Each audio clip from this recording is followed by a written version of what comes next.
মহারাজ, আসন্ন দিনে জলাভাব মেটানোর একটাই উপায়, তা হলো প্রজাদের উপর কর চাপানো। মহারাজ, আমার ঠাকুরদা বলতেন, যা মেলে মূল্য বিনে তার মূল্য কে আর জানে। আমরা যেহেতু জলের মতো এত মূল্যবান সম্পদ বিনামূল্যে পাচ্ছি, তাই একে গুরুত্ব দিতে শিখিনি। সবাই মিলে দেদার জলের অপচয় করছি। জল শেষ হয়ে গেল নাকি? জানো তো, গ্রামের সব জলাশয়ের জলস্তর নেমে গেছে, পুকুরও শুকিয়ে গেছে, ওতে জল অনেক নিচে চলে গেছে। কি যে হবে কে জানে। এই বছর তো বৃষ্টি হয়েছে কম, তার উপর মানুষজন জল ব্যবহারের চেয়ে নষ্ট করে বেশি। দেখি, মহারাজকে বলতে হবে।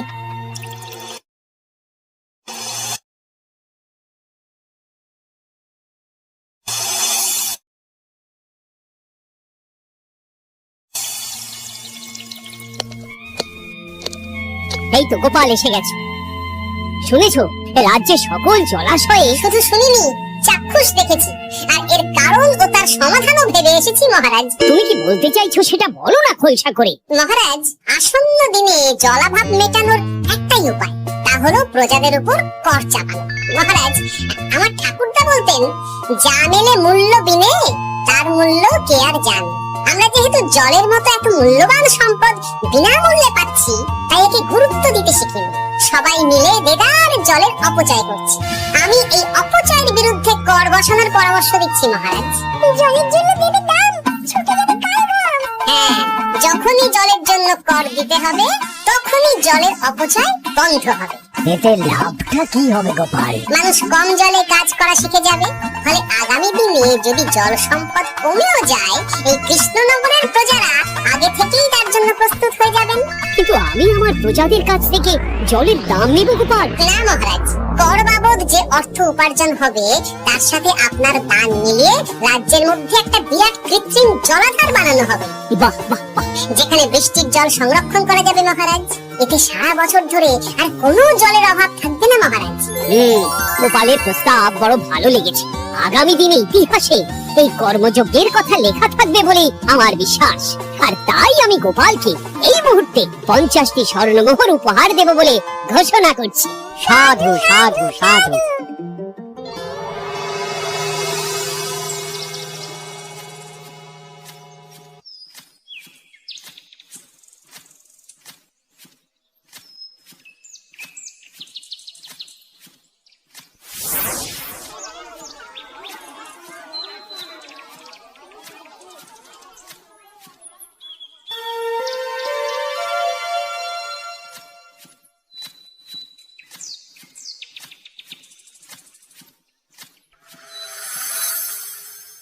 মানে আমার এই এতটুকু স্বাদ তুমি পূর্ণ করবে না?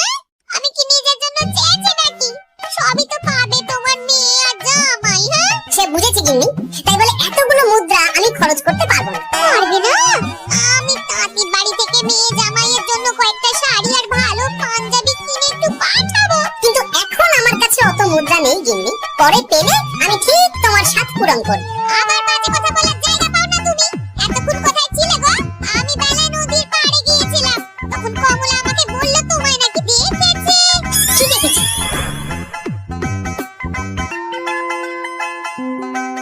কোথায় গেল এত বড় মুদ্রা? থলে কি হাওয়াতে উড়ে গেল নাকি?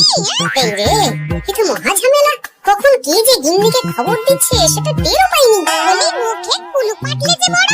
বলি রাজা মশাইয়ের কাছ থেকে যে এত রোজগার করো, সেই মুদ্রা যায় কোথায়? কানের মাথা খেও না তো। আমি কি তোমার কোনো কিছুর অভাব রেখেছি? বলো একবার। খাওয়া পড়া কোনো কিছুর তো কোনো খামতি নেই তোমার। আনছি রাখুনি, কিন্তু তাই বলে আমিও তোমার স্ত্রী, তোমার গিন্নি গো, গিন্নি, তাই না? আমার তো জানার অধিকার আছে নাকি, যে তোমার উপার্জনের অর্থ করি সব কোথায় যাচ্ছে? জানবে জানবে, সব জানবে। এখন কিছু খেতে দাও দেখি, পেটে ছুঁচোয় ডং বৈঠক মারছে। না, এরপর থেকে আর মহারাজের কাছে উপহার পেলে ওইভাবে খোলা খাটের মধ্যে দিয়ে আসা যাওয়া করা যাবে না।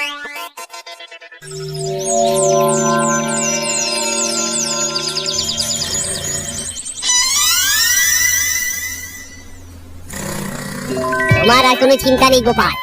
আমি তোমার মাসোহারা তো বাড়িয়ে দিলাম, সঙ্গে প্রত্যেকদিন তুমি 10 মোহর করে পারিতোষিক পাবে। এই নাও। আহ, এই ভোরবেলায় একটা জব্বর স্বপ্ন দেখা গেল বটে। এই স্বপ্ন খুলে গেলে আর কোনো চিন্তা নেই। গিন্নি, ও গিন্নি, বলি গেলে কোথায়?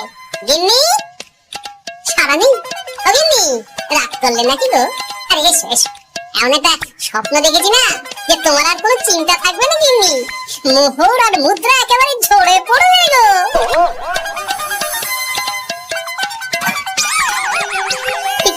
এসব ফলাহার সাজিয়ে রেখে গেল কোথায় গিন্নি? নিজের বাপের বাড়িতে তো যাবে না, কেউ নেই সেখানে। মেয়ের বাড়ি গেল নাকি? না, মেয়ের বাড়িতে তো গিন্নি যায় না। তাহলে না না, খালি পেটে আর ভাবতে পারছি না। আগে মুখ হাত ধুয়ে এসে কিছু খেয়ে নি, তারপর দেখি গিন্নি কোথায় গেল। না, গিন্নিকে তো কোথাও দেখলাম না। গেল কোথায়? যাকে আগে রাজবাড়িতে তো যাই, ফেরার সময় না হয় আবার খোঁজ নেব, ততক্ষণে ফিরেও আসতে পারে।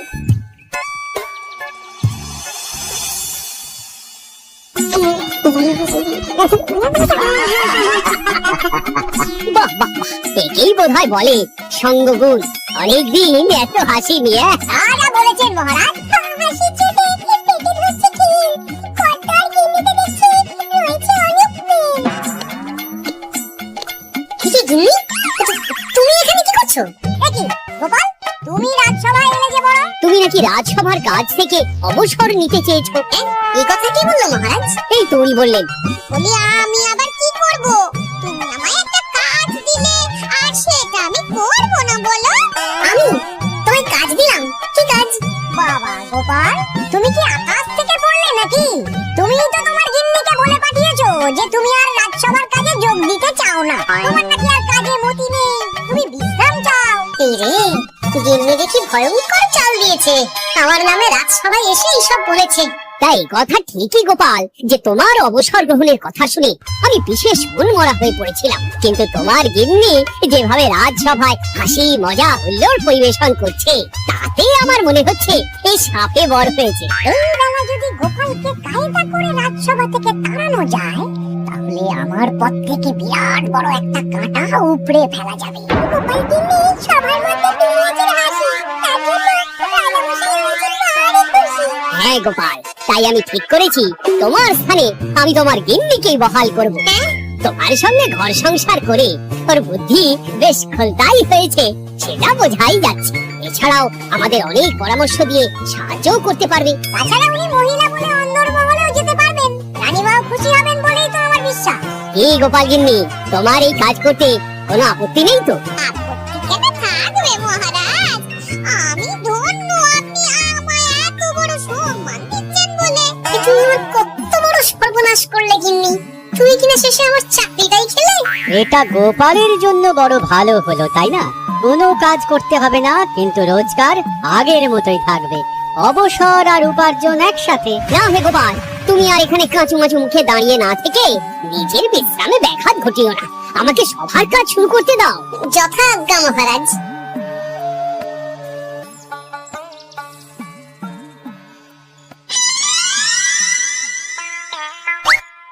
মানে মহারাজ সমস্যার সমাধান করতে দিয়েছেন তোমাকে, আর তার উত্তর দেব আমি? কেন তুমি আমার চাকরি খাবে আর তোমার সেই চাকরি রাখার দায় নেব আমি?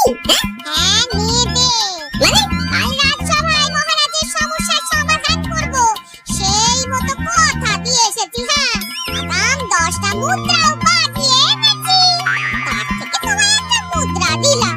এখন মানে আমাকে উত্তর বলে দেবে, না হলে আমি। কেন দেব? আমি পাবো একটা মুদ্রা, আর তুমি আমার কাছে উত্তর জেনে নিয়ে সেটাই বলে পাবে 9 মুদ্রা। কিছুতেই না। বলবে না? না। তাহলে ভালো করে শুনে রাখো, আজ থেকে ঘরের উনুনে হাঁড়ি চড়বে না। চাকরি তো খুইয়েইছো, এবার না খেয়ে প্রাণটা খোয়ানোর জন্য তৈরি হয়ে যাও। হ্যাঁ, ওরে বাবা, এমন কথা কেন বলছো গিন্নি? তুমি তো জানো যে খিদে একদম সহ্য করতে পারি না। এখন যদি তুমি এইসব বলো, তাহলে আমার রক্ষে নেই গো। বেশ, তাহলে আমি যা জানতে চাইছি শ্বশুর করে বলে ফেলো দেখি। আমি কি শাকের করাতে পড়লাম রে বাবা। ঠাকুর, এত দুর্ভোগ লেখা ছিল, ঘরে বাইরে সব জায়গায় এত হেনস্থা যে সহ্য করা যায় না ঠাকুর। একেই তো বলে গো গিন্নি, মেঘ না চাইতেই জল। এতদিন কত ভাবে চেষ্টা করেছি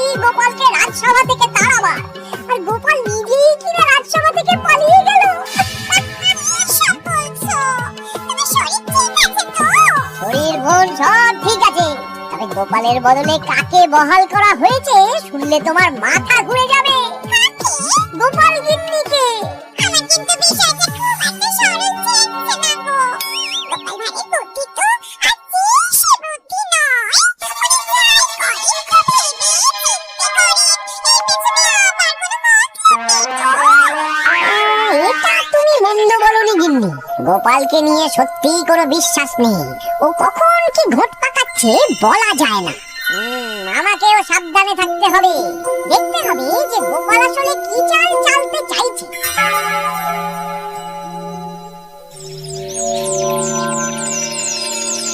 হ্যাঁ গোপাল গিন্নি, এই একটাই প্রশ্ন আমায় সারা রাত ধরে জাগিয়ে রেখেছে। মানুষ মরে ভূত হয়, ভূত কি মরে? তাহলে ভূত মরলে কি হয়?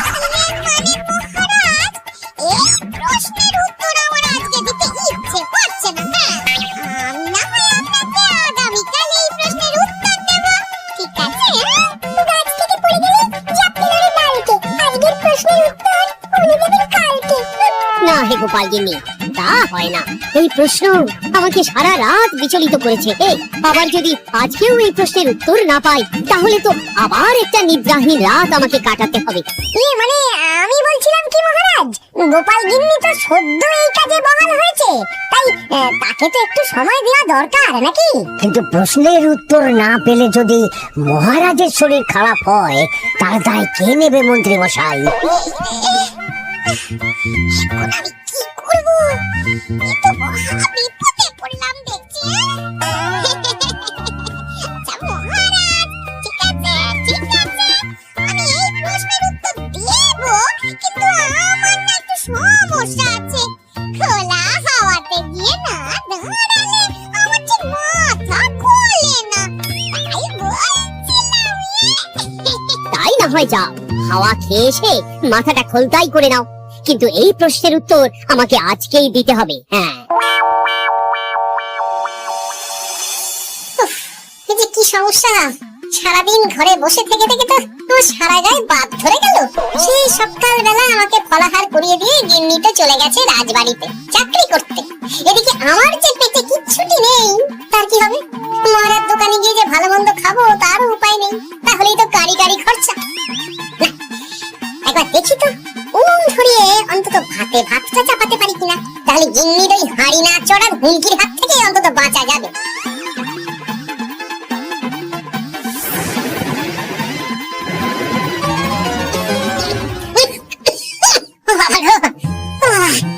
এত কেসে কেসে সোজা শেষ যাত্রা হয়ে যাবে আমার। না, এর চেয়ে না খেয়ে মরাও ঢের ভালো।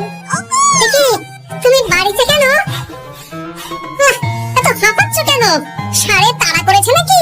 আরে না গো, মানুষ মরে ভূত হয়, ভূত কি মরে? তাহলে ভূত মরলে কি হয়? খোলা হাওয়াতে গিয়ে না দাঁড়ালে আমার যে মাথা খোলে না। ও এই হলো ব্যাপার। বেশ, এর উত্তর তোমায় আমি বলে দিচ্ছি। ভূত মরে প্রথমে এক ঝুড়ি অন্ধকার হয়, সেই অন্ধকার হাওয়াতে উড়ে বেড়ায়। এক সময় সেই অন্ধকার পাতলা হতে হতে কুয়াশার মতো হয়ে যায়। ব্যাস, মিটে গেল। মিটে গেল। যদি রাজা মশাই এই কথা বিশ্বাস না করেন, তুমি হলপ করে বলবে আপনি যখন মরবেন একদম মিলিয়ে নেবেন মহারাজ। এর চেয়ে এক পা এদিক ওদিক হয় না জানো। হ্যাঁ, এই না হলে তুমি গোপাল ভাঁড়। বুঝেছো তাহলে? তুমি চিন্তা করো না, রাজবাড়ি থেকে ফেরার সময় আমি তোমার জন্য অনেক অনেক বাজার করে আনবো, ঠিক আছে? এই আমি যাই। কিন্তু ভারী মজা হলো। মহারাজ তক্ষুনি প্রশ্নের উত্তর চাইলে গিন্নি এইভাবে সেই রাজবাড়ি থেকে দুধ দাঁড়িয়ে ছুটে আসছে উত্তর জানতে। আমাকে তুমি একটা চাল দিয়ে উপকার করেছো তো গিন্নি। এবার বুঝবে কত ধানে কত চাল।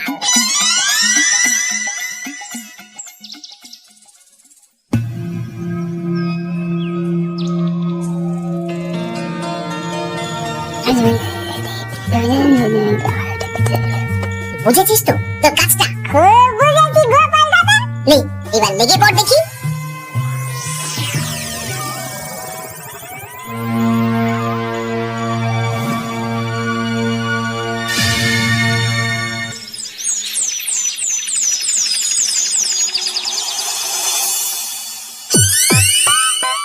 তাহলে আর বলছি কি তোমাদের, সকাল বেলায় উঠে দেখি মুখের এই হাল। এই কাণ্ড কি করে হলো মহারাজ? তার আমি কি জানি, আমি সকালে উঠে আয়নায় নিজেকে এই অবস্থায় দেখে খুব চিন্তায় রয়েছি। গোপাল গিন্নি, আগে মহারাজ, গোপাল থাকলে যে কাজ করতো সেটা তো তোমাকেই করতে হবে, বলতে হবে এর সমাধান কি। হ্যাঁ হ্যাঁ, আমার মনে আছে। তোমার তো আবার হাওয়া না খেলে চলে না। যাও যাও, তাড়াতাড়ি হাওয়া খেয়ে এর উত্তর নিয়ে এসো।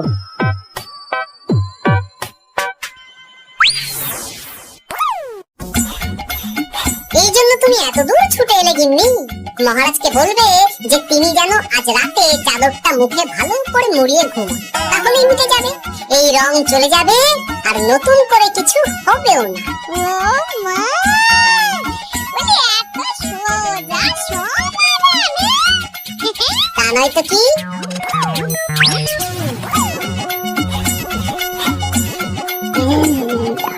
কাল সারা রাত আকাশে একবার দেখলাম চাঁদ উঠেছে, আর একবার দেখলাম ঘোর অমাবস্যা। এর কারণ কি? একই রাতে দুই তিথি হয় কি করে?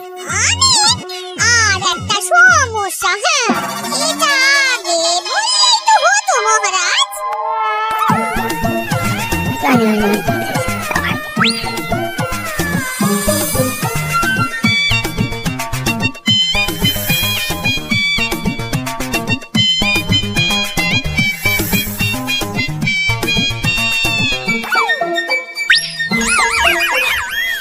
কি তুমি হাওয়া খেতে গিয়ে এইভাবে খাবি খাচ্ছ কেন গোপাল গিন্নি? এর কারণ আমি জানি মহারাজ। সে কি কাণ্ড, তুমি কি করে জানলে?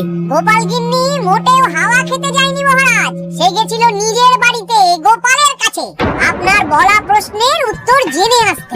মানে গোপাল গিন্নি তার মানে আমাকে ঠকিয়েছে? তা জানি না মহারাজ, তবে আমার মনে হয় এর পেছনে গোপালের কোনো গভীর ষড়যন্ত্র আছে, তাহলে সে এমনটা করবে কেন? আর এক রাতেই আপনার সাথে এতগুলো অদ্ভুত ঘটনা পর পর ঘটবে কেন? বটে, এক্ষুনি গোপালকে ডেকে আনো।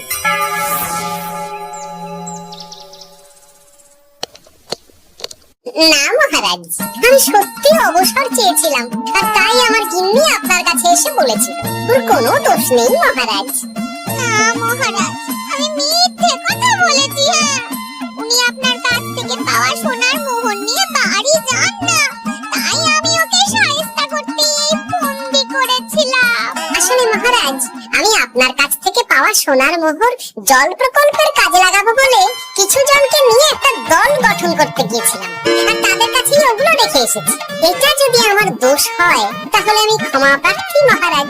সাধু গোপাল, সাধু তোমার উত্তর। এই কাণ্ড! আর এদিকে রাজবাড়ি থেকে বাড়ি, আর বাড়ি থেকে রাজবাড়ি করতে করতে আমার প্রাণ ওষ্ঠাগত হয়ে গেছে মহারাজ। আমার ঘাট হয়েছে, আপনি আমায় ক্ষমা করে দিন মহারাজ। এইবার মজা টের পেয়েছো তো গিন্নি? আপনি আপনার আদরের গোপাল ভাঁড়কেই তার চাকরি ফিরিয়ে দিন মহারাজ। আমি যাই আমার কেশেল সামলাতে। ছেলে পচা খুব ভালো করেছে বলতে হবে।